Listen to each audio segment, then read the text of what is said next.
Americans, I'm going to show you something just now. I want you to watch this. Look at this man, his on piece. See? Off. See? To be honest with you, this show is not a comedy show. So I'm not going to rejoice at the way those men felt that. No, that's not what this show is all about. But I think it's important for us to talk about the state of America. If you look at most of the celebration we've had in these American 2 feet, most of what we've seen has been so catastrophic. They've been so bad that other people from other nations are actually, kind of surprised that American can actually put up this kind of event. And that to me is sad. Before I'm going to show you a couple of clips today, but before that, I want to read this to you from Donald Trump, which is quite interesting. This is what Donald Trump obviously said. I'm going to read to you. He said, despite the heat, which isn't as bad as predicted, the crowds in DC are incredible. The love of our country has never been stronger. The hero shows have the level never seen before. What great pilots, what great equipment. See you all there. Speaking at around 10 p.m. at the Lincoln Memorial. The reflecting pool looks great despite all it went through with vandal talks that you've never been able to prosecute, even though a man has been charged. But I don't believe the DOJ is going to be able to get a conviction in regards to that man that probably was arrested or something like that. Will quickly drain and fix the damage done right after this big weekend. Happy Independence Day. Our country is stronger than ever. President Donald J. Trump. This is what Trump said. To be honest with you folks, Trump is saying things that I don't really, I don't understand how at this level of his administration, some folks still believe these tweets and everything that Trump said.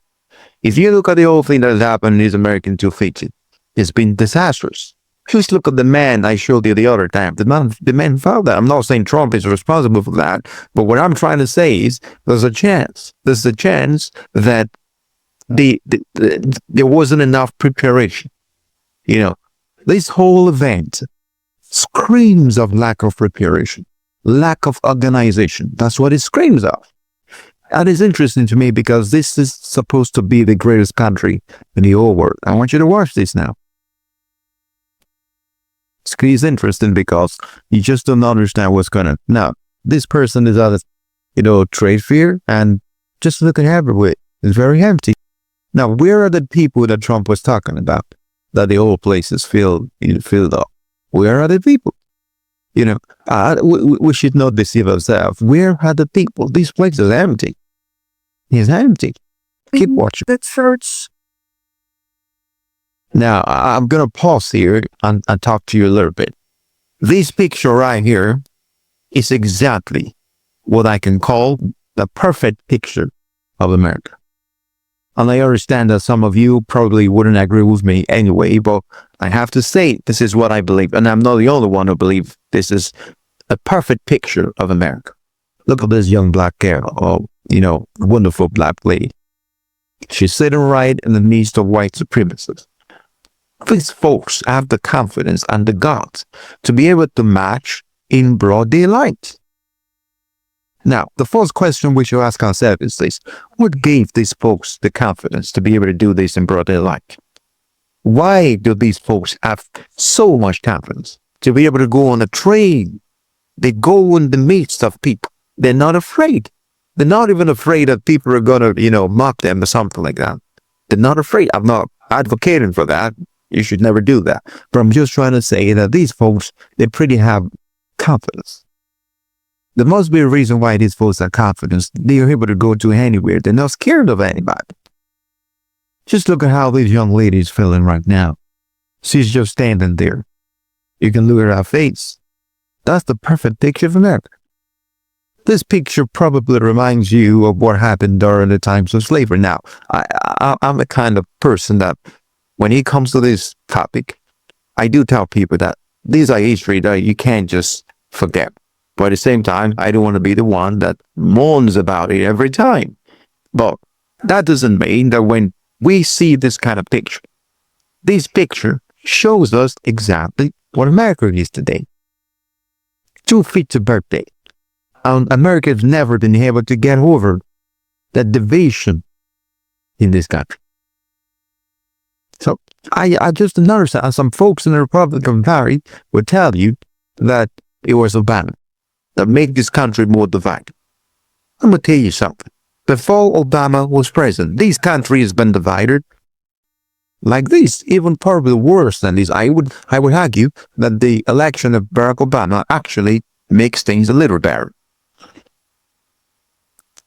And when we have the advent of technology was able to show us exactly what people were going through before. Even though because of technology, you probably wouldn't be able to have this picture. So, this whole event has been so disastrous. I was listening to a clip in which a man, I think the man was a terrorist. He came from, I don't know which country he came from. Maybe he was American. Maybe he's an American and he came from a different state. The man was lamenting that, what kind of event is this? What kind of event is this? I'm going to be honest with you, this is probably the worst American celebration we've ever had. Maybe there's some, that I know of. So, I don't know how the Republicans are going to twist this and make it, make Trump, come out of this as a champion or as a good man in regards to this. I'm short of words. This is America. This is what we're dealing with. But I hope one day that America can actually overcome these problems. A big problem in America. Don't forget to like and subscribe. If you haven't liked and subscribed, please do so. Share with your friends and with your family. I'll be back again. Thank you very much.